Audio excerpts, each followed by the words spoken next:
गोदी मीडिया है, उसने फिर एक दफा इल्जाम तराशी जो है वो पाकिस्तान पर की है। क्या भारतीय मीडिया को भी थोड़ा सा मुजाहिरा कर लेना चाहिए जिम्मेदारी का? अभी तक इन्वेस्टिगेशन हमारी चल रही है, इसमें पाकिस्तान का आपको एविडेंस नहीं दिखता होगा, लेकिन कहीं ना कहीं हाथ तो दिख रहा है। क्या ये शक है इंडिया को कि वाकई में बैक एंड से जो है अफगानिस्तान को इंडिया सपोर्ट कर रहा है? इंडिया में जो मसाइल हो रहे हैं, वहाँ की इंटेलिजेंसीज वो क्या कर रही हैं? वही अफगानिस्तान जो पहले आपका दुश्मन था, अब उसके साथ आपने दोस्ती का हाथ बढ़ा लिया है। हमारी ट्रेडिशनल दोस्ती है। हमने कभी भी अफगानिस्तान को एक कॉलोनी नहीं समझा, उसको एक प्रोविंस नहीं समझा। हमने उनको पैसा दिया है, हमने उनको सपोर्ट किया है। बगराम एयरबेस भी इंडिया के पास आ गया। ये बगराम एयरबेस इस वक्त इंडिया के पास है, जिसको अमेरिका वापस लेना चाहता है। मैडम, बगराम एयरबेस पर इंडिया के सुखोई खड़े हैं, इंडिया के राफेल खड़े हैं। हमने वहां पे मॉडर्नाइज किया है उस बगराम एयरबेस को। कैसे नहीं पता था अमेरिका को? अमेरिका मांग रहा है। राफेल जो बच गए थे इंडिया में, पाकिस्तान ने जो गिरा दिए, वो जो कहता है 7-8, तो ये क्या बगराम में इसलिए ले गए ताकि पाकिस्तान हमला ना करे? ट्रायल सर्विसेज मिलिट्री एक्सरसाइजेज जो हो रही हैं, दोबारा एक दफा हमले की तैयारी कर रहा है इंडिया। सच है कि कहीं ना कहीं एक्शन होगा। आपको क्या पता, राज सब कुछ बता रही हो। अंदाजा लगाएंगे बांग्लादेश में, आप कहते हैं कि अमेरिका ने कू कर दिया है पाकिस्तान को मिला के, फिर बगराम एयरबेस भी अमेरिका मांग रहा है। अमेरिका खफा क्यों है शर्मा जी, सिर्फ ये बता दें। आपको चाहिए इमरान खान तो भिजवा दें, एक्सपेरिमेंट है कि आपके पास भी हो जाएगा। ऑपरेशन सिंदूर से बड़ा अटैक होगा अगर आपने इमरान भेजने की कोशिश की, तो याद रखना। अस्सलाम वालेकुम नाजरीन, आप देख रहे हैं व्हाइट न्यूज और मैं हूं मारिया जदून। नाजरीन, आज के प्रोग्राम में हम पाकिस्तान और इंडिया दोनों साइड्स का मौक़िफ़ लेंगे। हालिया होने वाले दिल्ली धमाके और उसके बाद इस्लामाबाद के अंदर धमाके की क्या सिचुएशन थी, इस पर बात करेंगे। उसके साथ साथ जो करंटली हालात हैं बिटवीन पाकिस्तान एंड इंडिया, इसके ऊपर बात करेंगे। हमारे साथ इंडियन साइड से मौजूद हैं सीनियर एनालिस्ट रोहित शर्मा साहब, और पाकिस्तान साइड से हमारे पास senior analyst doctor Kashif Janjua साहब मौजूद हैं। सर, बहुत शुक्रिया आप दोनों का, आप दोनों ने टाइम दिया हमें। शर्मा साहब, आपसे मेरा पहला सवाल है, बताइएगा, ये पहली दफा हुआ है हैरानकुन तौर पर हमने देखा कि भारतीय हुकूमत ने जिम्मेदारी का थोड़ा बहुत मुजाहिरा किया है और जो दिल्ली में धमाका हुआ उसका इल्जाम पाकिस्तान पर नहीं लगाया, लेकिन हमने ये भी जरूर देखा कि जो इंडियन मीडिया है, गोदी मीडिया है, उसने फिर एक दफा इल्जाम तराशी जो है वो पाकिस्तान पर की है। आप समझते नहीं है कि क्या भारतीय मीडिया को भी थोड़ा सा मुजाहिरा कर लेना चाहिए जिम्मेदारी का? अच्छा, पाकिस्तान के इस्लामाबाद में जो ब्लास्ट हुआ था कैपिटल में, उसका इल्जाम तो इंडिया पे लगाया जा चुका है ना? नहीं, इंडिया आपने तो नहीं इल्जाम लगा रहा है अफगानिस्तान अभी। पर लगाया। ठीक है, हो सकता है कल बताए, लेकिन अभी लेटेस्ट आपको खबर बता देता हूं मैं। जो इसकी मास्टरमाइंड थी डॉक्टर शाहीन सईद, इस एक्सप्लोजिव के ये जो सारे डॉक्टर्स थे इसमें, और जो डॉक्टर शाहीन सईद थी वो अफीरा बीबी जो कि जैश के कमांडर हैं, उनकी वाइफ हैं, उनके साथ टच में थी, और पुलवामा अटैक के मास्टरमाइंड उमर फारूक के भी टच में थी वो। तो गोदी मीडिया कौन सा है जो ये बोलता है कि पाकिस्तान बहुत शरीफ कंट्री है, कभी उसने टेररिज्म नहीं किया? वो गोदी मीडिया नहीं, बाकी सारे के सारे गोदी मीडिया है। तो ये एक बात, एक एंगल अपना समझना चाहिए।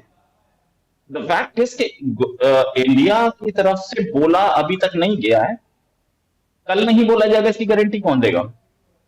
दूसरी चीज कि अभी तक इन्वेस्टिगेशन हमारी चल रही है। 32 से ज्यादा कार्स हमें मिली हैं जिनसे ब्लास्ट कराने की प्लानिंग थी। एमोनियम नाइट्रेट 3000 किलो के आसपास। तो ये बड़ी कॉन्स्पिरेसी थी, और इस कॉन्स्पिरेसी में फंडिंग कहां से आ रही थी, क्या हो रहा था, ये सारी कहानियां इसके पुलवामा से जो अटैकर था, लोन वुल्फ अटैकर था, वो उसके पुलवामा से कनेक्शन थे, वो पुलवामा का रहने वाला था। तो हम इसमें कहीं ना कहीं दिख रहा है कि कहां से इसके मास्टरमाइंड और इसका गेम कहां से प्लान हुआ था।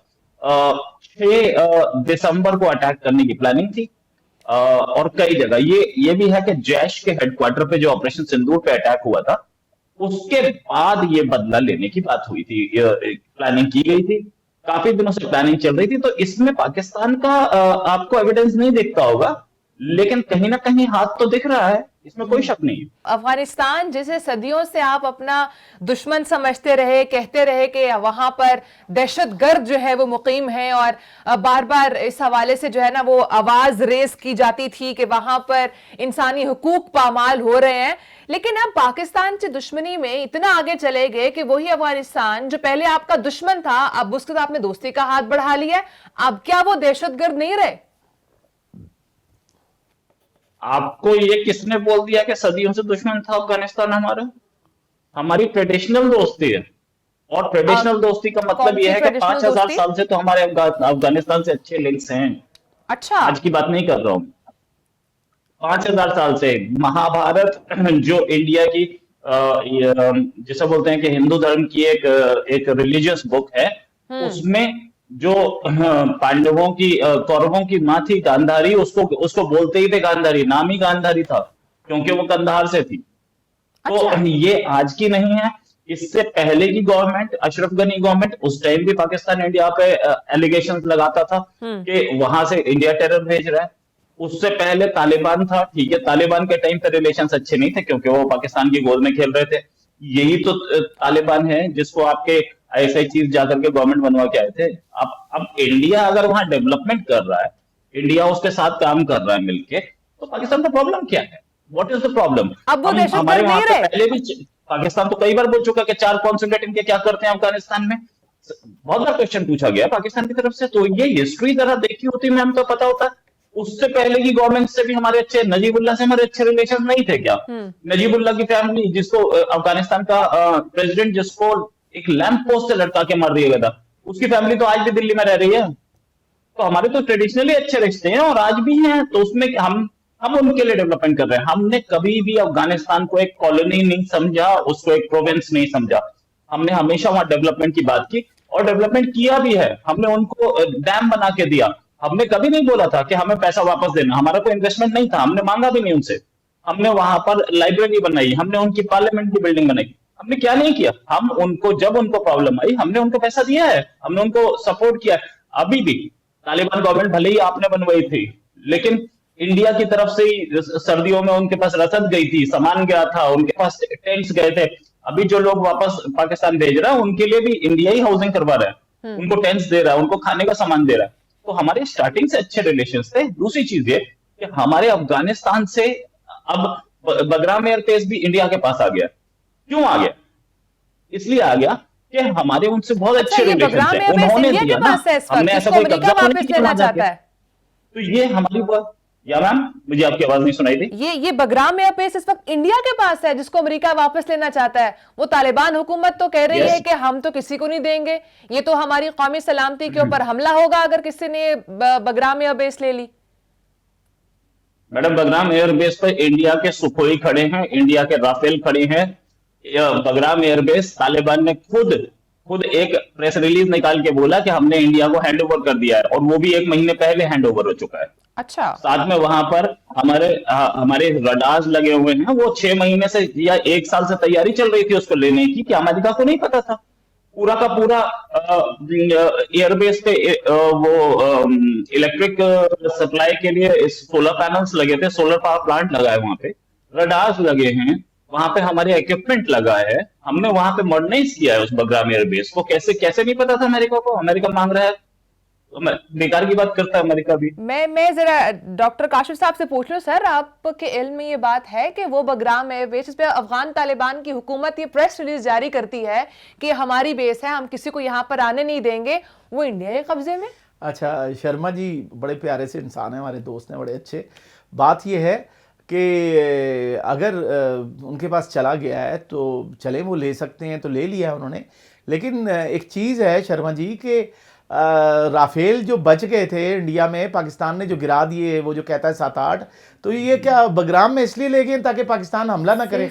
और कल पाकिस्तान ने अगर अफगानिस्तान पे अटैक कर दिया तो आपके तो बाकी राफेल भी गिरा दिए जाएंगे। तो आप सोचें यार शर्मा जी, राफेल निकाल लें वहाँ से, राफेल थोड़े से बच गए, ये ना हो ये भी ख़त्म हो जाए। उसकी चिंता आप करते क्यों हैं यार शर्मा जी? आप हमारे देखिए, आप हमारे मित्र हैं, अगर हम नहीं चिंता करेंगे कौन करेगा?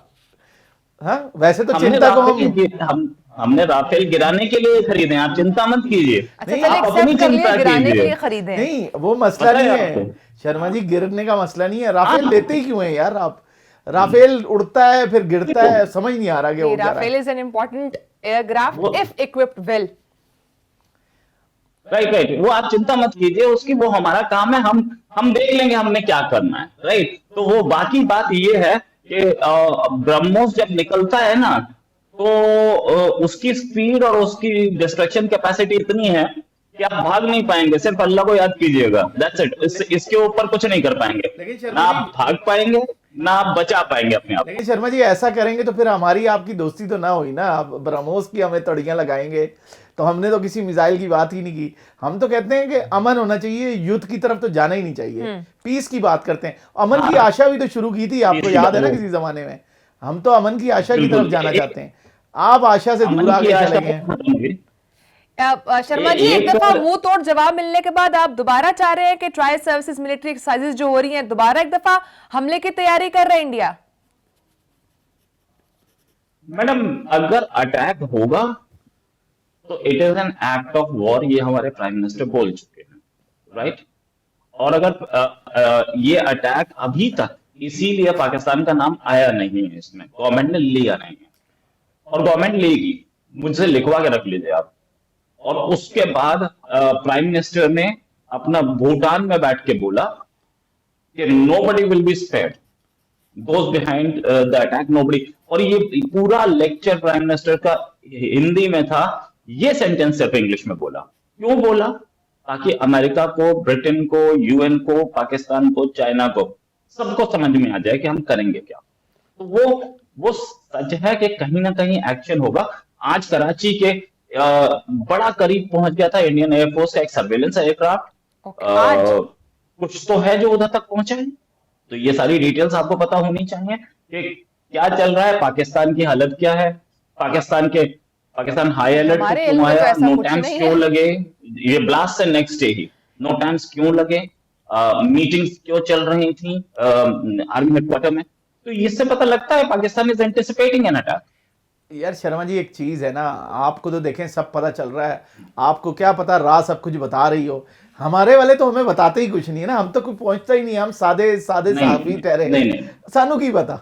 नहीं, आप तो बेबी फूड खा के बैठ जाते हैं, आपको पता ही नहीं लगता कुछ भी, है ना? सही बात यार है। शर्मा जी, सर हमें हमें सिर्फ लो तब पता बताती है। चलता है जब वैसे भी 3-4 तैयारे गिर जाते हैं। नहीं आपने कम कर वैसे दिया भी- आज ये कम कर गई है ये।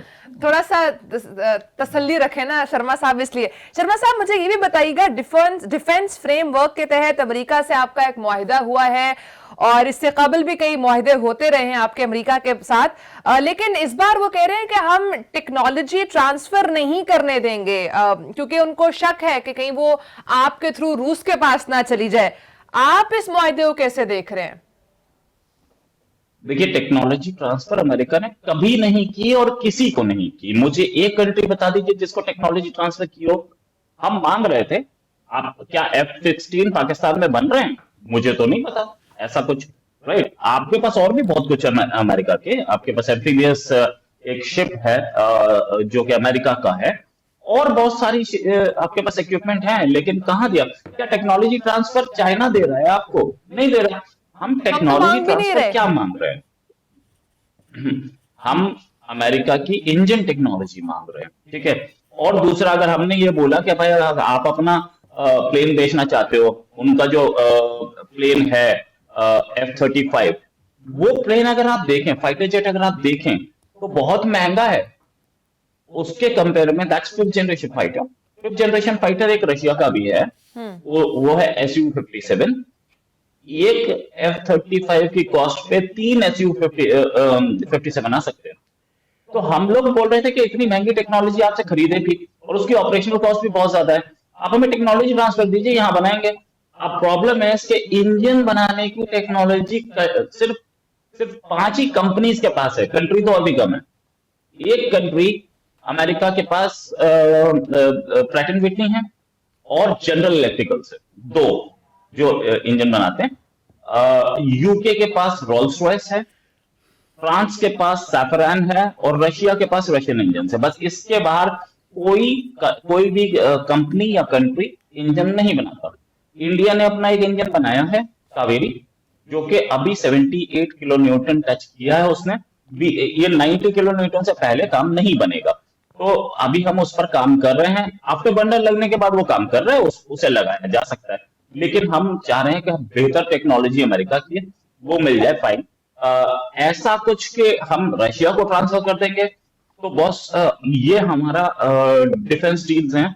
ब्रह्मोस जो कि मिसाइल है हमारी, वो इंडिया और रशिया का जॉइंट वेंचर है, राइट। Okay. उसकी टेक्नोलॉजी भी हमने, वो जॉइंट वेंचर है, उसकी टेक्नोलॉजी भी रशिया को नहीं दी, रशिया हमसे खरीद रहा है वो। Okay. तो टेक्नोलॉजी कोई किसी को नहीं दे रहा है। तो फैक्ट इज कि ठीक है, अभी आगे हम साफरान से भी बातचीत कर रहे हैं, फ्रांस से, हो सकता है वहां से मिल जाए।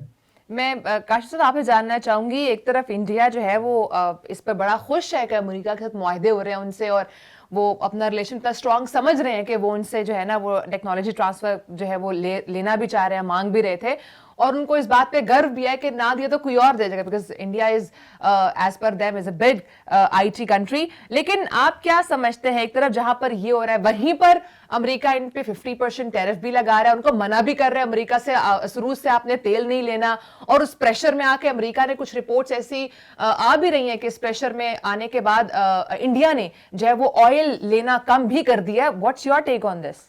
देखें, बुनियादी बात यह है कि पाकिस्तान में जो बम धमाके हुए अभी, इस्लामाबाद के सुसाइड एक्ट जो था, जो सारी चीज़ें हुई, अगर पाकिस्तान, मैं तो अब ये देख रहा हूँ कि पाकिस्तान ने अगर हमला कर दिया, अटैक कर दिया अफ़गानिस्तान से, जिस कंडीशन में हम बैठे हुए हैं, तो बलग्राम एयरबेस का शर्मा जी ने तो मुझे टेंशन दे दी है कि मैं सोच रहा हूँ कि जो बाकी राफेल भी चले गए, तो आप F-35 लेंगे, उसको तो एलन मस्क ने कहा था ये कचरा है, आप क्या वो कचरा लेने जा रहे हैं? और F-35 35 जो है F-35 वो कोई इतना आइडियल तो नहीं है। और तीसरे ये कि यार इंडिया इतना ज़माने हो गए, आप कहते हैं चाणक्य तो आपको सामने ही है, चाणक्य इतना बड़ा थिंकर गुजरा है, तो उसने कोई चीज़ सिखाना नहीं सिखाई कि कोई जहाज़ कैसे बन जाता है, तरक्की करने के कोई रास्ते ही बता देता।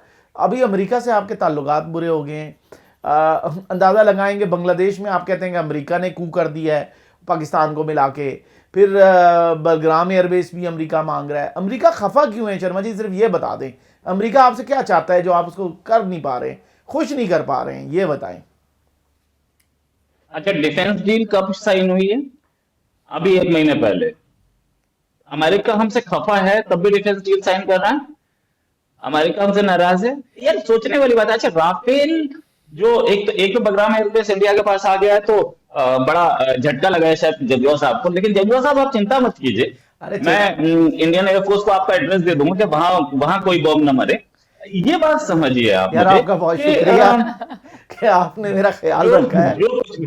लेकिन यार शर्मा जी मेरे पुराने दोस्त हैं, आज के थोड़ी हैं, तो मैं आपका तो बिल्कुल ख्याल रखूंगा। अच्छा, ये एक बात समझने की है कि India America relations issue bye issue है। ऐसा नहीं है, अमेरिका किसी का दोस्त नहीं है, हमें अच्छी तरह से पता है, इसलिए हम अमेरिका से इशू बाय इशू डील कर रहे हैं। अमेरिका ने हमें डिफेंस टेक्नोलॉजी दे रही है, हमें प्रेडेटर ड्रोन्स दे रहा है, जैवलिन मिसाइल की बात चल रही थी, वो डील होनी थी क्योंकि डोनाल्ड ट्रंप तो मोदी के बेस्ट फ्रेंड थे। मैडम, अब दोस्ती खत्म, दुनिया में बेस्ट फ्रेंड कोई नहीं होता है, राइट? तो ऐसे अगर ऐसे बेस्ट फ्रेंड होते तो आपकी ISI चीफ जाकर के तालिबान की गवर्नमेंट बनवा के आए थे, तो वहां वो तो आपके बेस्ट फ्रेंड होने चाहिए थे, लेकिन नहीं हुए ना। तो ये समझिए कि हम अमेरिका से डील कर रहे हैं। कोई प्राइम मिनिस्टर मोदी इस कंट्री को ओन नहीं करते हैं, वो प्राइम मिनिस्टर, और ना डोनाल्ड ट्रंप उस कंट्री को ओन करते हैं। हमारे रिलेशंस जो हैं वो म्यूचुअल अंडरस्टैंडिंग पे हैं और म्यूचुअल डिपेंडेंस पे हैं। तो आप अगर देखें तो हमारे पास क्या एक्सेस नहीं है। हम अब साउथ चाइना सी में घुस करके काम कर रहे हैं, साउथ चाइना सी के कंट्रीज के साथ एक्सरसाइज कर रहे हैं। तो ये अमेरिका की परमिशन के बिना हो रहा है? सामने से आप देखिए, ट्रंप ने टैरिफ सारे कंट्रीज पे लगाए, पाकिस्तान पे भी लगाए, राइट, और चाइना पे भी लगाए, सब पर लगाए। वो रशियन ऑयल की मेहरबानी, हम इंडिया इकलौता ऐसा कंट्री है कि अमेरिका से डिफेंस डील कर रहा है और रशियन ऑयल खरीद रहा है। कोई और कंट्री मुझे बता दीजिए। अच्छा, S-400 खरीदे थे इंडिया ने, टर्की ने S-400 खरीदा तो टर्की पे सैंक्शंस लगा दिया अमेरिका ने। लेकिन इंडिया पे नहीं लगा। ये हमारे रिलेशन है, और अमेरिका को जितनी हमारी जरूरत है उतनी हमें भी अमेरिका की जरूरत है। That's the thing. लेकिन बांग्लादेश में क्यों कू हो गया, तब्दीली क्यों आ गई, चेंज क्यों आई? फिर इंडिया तो कहता है कि ये पाकिस्तान ने कर दी, अमेरिका ने कर दी, तो क्या था? दोस्ती तो नहीं है ना, देखें डिप्लोमेसी है, क्यों हुआ ऐसा? बांग्लादेश में क्यों मसला हो गया? देखिए, बांग्लादेश में एक कू है, इंटरनल कू था, फाइन। अभी आप ये देखें कि जमात इस्लामी जो कि जिसके थ्रू कू हुआ था, क्या वो प्रो इंडिया लैंग्वेज नहीं बोल रही है? जमात इस्लामी क्या ये नहीं बोल रही कि यस, इंडिया से अच्छे रिलेशंस चाहिए हमें? अब मोहम्मद यूनुस कुछ भी कर रहे हो, 1 साल से बैठा है बिना किसी रिस्पॉन्सिबिलिटी के, वो बैठे हैं साथ, और बिना इलेक्शन लड़े वो प्राइम मिनिस्टर एडवाइजर बने बैठे हैं। लेकिन बात ये है कि वहां का माहौल भी चेंज हो रहा है और सबको समझ में आ रहा है। कॉक्स बाजार एरिया में पाकिस्तान के पाकिस्तान की आर्मी के लोग पहुंचे हुए हैं, पाकिस्तानी की आर्मी के ऑफिसर्स पहुंचे हुए हैं कि नहीं? पाकिस्तान के चीफ ऑफ स्टाफ वहां गए थे कि नहीं? राइट, अभी नेवी चीफ पाकिस्तान के गए थे कि नहीं? तो वहां पे है, और ये पाकिस्तान की इन्वॉल्वमेंट साफ दिख रही है। लेकिन बांग्लादेश इंडिया के खिलाफ जाएगा बहुत मुश्किल है। एक बार ये मोहम्मद यूनुस हटे तो they will come back to the India ambit. लेकिन जिस तरह के हालात हैं, आपको लगता है कि सब इतना आसान है? अरे वो मालदीव्स की बात करें, वो इंडिया आउट कैंपेन करके जो आए थे मोइजू, वो इंडिया में ही बैठे रहते हैं आजकल, साल में 3 ट्रिप लगा रहे हैं इंडिया के, और इंडियन प्राइम मिनिस्टर को बुलाया था, वेलकम किया था बहुत बड़ा, और वो इंडिया के एम्बेट में वापस सिर्फ 6 महीने साल तक वो इंडिया के खिलाफ बोल पाए। तो पैसे भी उसके देता है बाद ना India. Back to India and Maldives is back into India's ambit, और हम लोग उसके साथ बहुत अच्छा वो कर रहे हैं। हमने उसे लोन दिए, हमने उसे बहुत कुछ सपोर्ट किया है। हाँ, वो तो फाइनेंशियल सपोर्ट की है ना, वो खाएगा आपका तो बोलेगा कैसे? पॉलिटिक्स भी तो उसने करनी है ना। बांग्लादेश कौन सा? बांग्लादेश भी तो इंडिया के ही फेवर में चल रहा था। बांग्लादेश को तो हमने क्या नहीं दिया, उसको सैटेलाइट हमने दिया। आप बोल रहे थे कि भैया वो इंडियन टेक्नोलॉजी चाणक्य दे देता। बॉस, एक बात पूछ सकता हूँ, पाकिस्तान का लास्ट सैटेलाइट कब लॉन्च हुआ था? हम चांद पे पहुंच चुके हैं। चले तो ये इंडिया को टेक्नोलॉजी मत दिखाइए प्लीज। चलिए सर, इंडिया ये के पास बताएं, जो कुछ है वो ऑपरेशन पाकिस्तान सिंदूर 25-30 साल में भी नहीं बना चलिए सर, पाएगा। आपके पास इंफॉर्मेशन बहुत ज्यादा है, मुझे ये बताइएगा कि ऑपरेशन सिंदूर में कितने एयरक्राफ्ट्स गिरे हैं? क्योंकि ट्रंप ने 7 से 8 अब कर दिए हैं। लास्ट जो उनकी प्रेस कॉन्फ्रेंस थी उसमें उन्होंने कहा कि 8 इंडियन एयर जेट्स जो है वो गिरे हैं। आपके ख्याल में उनको ये इंफॉर्मेशन कहां से आ रही है? क्लोज रिलेशन है ना आप लोगों का उनके साथ। ट्रंप ने ये कभी नहीं बोला कि 8 इंडियन गिने हैं या 7 पहले बोल रहे थे इंडियन गिने। उन्होंने प्लेन की काउंटिंग बोली है, राइट? और प्लेन की काउंटिंग मतलब उन्होंने ये बोला कि इतने एयरफोर्स के फाइटर जेट्स गिरे। वो फाइटर जेट्स किस कंट्री के हैं ये बस ट्रंप ही बताएं। सर, पहले अगर 6 हमारे बोले, प्राइम पाकिस्तान ने मिनिस्टर से खुद ने पूछ रहे ऑफिशियली 6 बोले थे। हैं, हमारे प्राइम मिनिस्टर, पाकिस्तान को नहीं पता। जवाब तो ले लीजिए पूरा। जी जी जी, पाकिस्तान को खुद को ही पता। पाकिस्तान को पता तो होगा ना, जैसे हमने बताया कि ये एयरबेस है, देखो इसको हमने उड़ा दिया, ठीक है? नूर खान एयरबेस पे अटैक किया हमने, यहाँ लाहौर के पास अटैक किया हमने, सारे एयरबेसेस फोटोग्राफ्स के साथ दे दिए। पाकिस्तान एक का भी प्रूफ दे पाया, एक का भी कि एक प्लेन गिरा है? सैटेलाइट तो आपके पास भी है ना, सैटेलाइट तो आपके दोस्त चाइना के पास भी है, ऊपर से हमने भी सैटेलाइट से फोटो निकाली है, आप भी निकाल सकते थे। प्लेन का कहीं पे तो मलबा गिरता, कुछ तो गिरता, कोई नहीं। अच्छा ठीक है, चलिए। लेकिन बात यह है कि जब पाकिस्तान को 6 पाकिस्तान बोल चुका था, तो उसके बाद ट्रंप ने 7 बोले, आपके वो बूट पॉलिश ने फिर 7 बोल दिए, क्योंकि वो तो है ही बूट पॉलिश, उसे बूट पॉलिश की आदत है। चलिए सर, फिर 6 उसके बाद कर अब लेते हैं, 8 6 बोल तो आप दिए। एक्सेप्ट अब कर पाकिस्तान लेना। अब बूट पॉलिश को बोलिए कि अपनी फिगर अपडेट कर दे, वो 8 बोल दे उसे। यार ये बताएं शर्मा जी, ये तो बात ना हुई ना, आप हमारे वाले को बूट पॉलिश कहते हैं, आपको वो गोदी मीडिया कहती हैं, तो आप खफा हो जाते हैं। मैं नहीं बोल रहा, मैं नहीं बोल रहा, मैंने नहीं बोला। शर्मा जी, आपके former prime minister Imran Khan ने चेरी ब्लॉसम बोला है, मैंने नहीं बोला भाई। यार इमरान खान तो देखे, वो तो इंटरनल पॉलिटिक्स है ना। नहीं, इमरान खान तो देखे कुछ भी बोल सकता है ना। अगर वो पॉलिटिशियन होता तो हम कहते हैं ना, वो तो बेसिकली पॉलिटिशियन तो नहीं था ना, सियासी आदमी तो नहीं था वो। जो पॉलिटिशियन नहीं था उसको आपने 3 साल प्राइम मिनिस्टर बना के रखा। बहुत बढ़िया कंट्री आपका यार। यार बात सुने, इलेक्शन के जरिए आ गया, लेकिन उसके बाद चला भी तो गया ना। इसलिए अगर कोई टैलेंटेड होता तो रहता होता। यार ये चले तो सारे ही जाते हैं, क्या मोहम्मद अली जिन्ना आज तक प्रेसिडेंट बने बैठे हैं पाकिस्तान के? नहीं। जाना तो सभी को है। यार आपने भी तो कभी राहुल को मौका दिया है, मुझे बताएं। राहुल भी तो आपके पास चवलियां मारता है ना। हमने कभी कहा राहुल भी कैसी कैसी बातें राहुल कर देता है।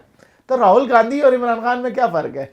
एक जैसे ही है, कोई मसला नहीं। यार वो राहुल गांधी और बिलावल भुट्टो का कंपैरिजन ज्यादा अच्छा बनता है। चलिए आप लेकिन एक चीज समझिए, राहुल जो बोल रहे हैं वो बोल रहे हैं, राहुल की अपनी प्रॉब्लम है, वो तो पॉलिटिक्स से चल रही है। कल काउंटिंग भी है बिहार इलेक्शंस की, तो वो उसके बाद राहुल क्या बोलेंगे वो देखेंगे। बट द फैक्ट रिमेन्स कि लेकिन हमें पता है ना वो जेरी क्या ब्लॉसम बोलेंगे। आपके प्राइम मिनिस्टर ने बोला था, मैंने उसे रिपीट किया है। मैं कोई किसी को डेरोगेटरी कुछ नहीं बोल रहा हूँ।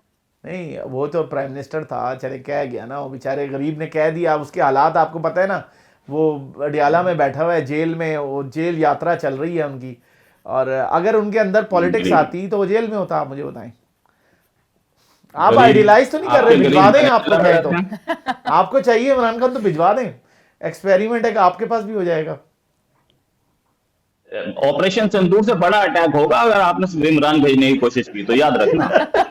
ये डर गए हैं इंडिया आप या? टॉलरेट नहीं करेंगे। अच्छा दुश्मनी की भी लिमिट्स होती हैं। अच्छा, आप फिर डर गए, घबरा गए ना? वाह, देख ले हाँ, हम। तो भाई आप कुछ भी करिए, लेकिन ये तो सबसे बड़ा टेररिस्ट अटैक होगा कि इंडिया में इमरान खान भेज दिया जाए, वो हम टॉलरेट नहीं करेंगे। अच्छा, इसमें युद्ध हो जाएगी।